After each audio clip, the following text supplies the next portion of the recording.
എടാ ടിൻഡു, നീ എന്തെടുക്കുകയാ? ഒരു കുഞ്ഞു പടം വരയ്ക്കാൻ ഇത്രയും സമയോ? കഴിഞ്ഞു അമ്മേ.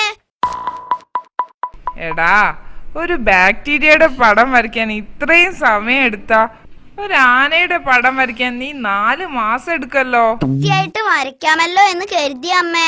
കൊള്ളാം, അതെനിക്ക് ഇഷ്ടപ്പെട്ടു. എന്ത് ചെയ്യുമ്പോഴും വൃത്തി ഉണ്ടാവണം. വൃത്തിയിൽ എന്നെ കഴിഞ്ഞിട്ടേ മറ്റാരുള്ളൂ അമ്മേ.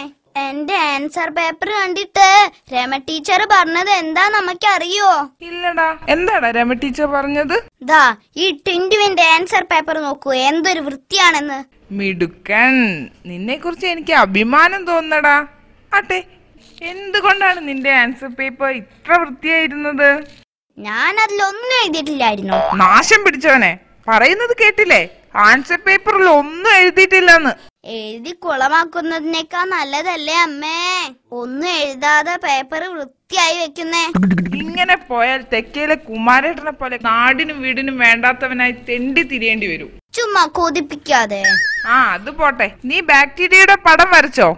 കണ്ണ് നിറച്ച് കാണ്.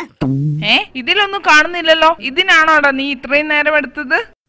അമ്മേ, അങ്ങനെ നോക്കിയാലൊന്നും ബാക്ടീരിയയുടെ പടം കാണില്ല. പിന്നെ ഞാൻ തലകുത്തി നിന്ന് നോക്കണോടാ? അതൊന്നും വേണ്ട, നഗ്ന നേത്രങ്ങൾ കൊണ്ട് നോക്കാതിരുന്നാ മതി. നഗ്ന നേത്രങ്ങൾ കൊണ്ടോ? ഇവൻ എന്തൊക്കെയാ ഈ പറയുന്നത്? എനിക്കൊന്നും മനസ്സിലാവുന്നില്ലല്ലോ എന്റെ ദൈവമേ. എന്റെ അമ്മയല്ലേ പറഞ്ഞത് നഗ്ന നേത്രങ്ങൾ കൊണ്ട് നോക്കിയ ബാക്ടീരിയ കാണാൻ പറ്റില്ലെന്ന്. പിന്നെ എങ്ങനെയാ അമ്മ ഞാൻ വരച്ച പടം കാണുന്നേ? അമ്മയുടെ കണ്ണെന്താ സൂക്ഷ്മദർശിനിയോ?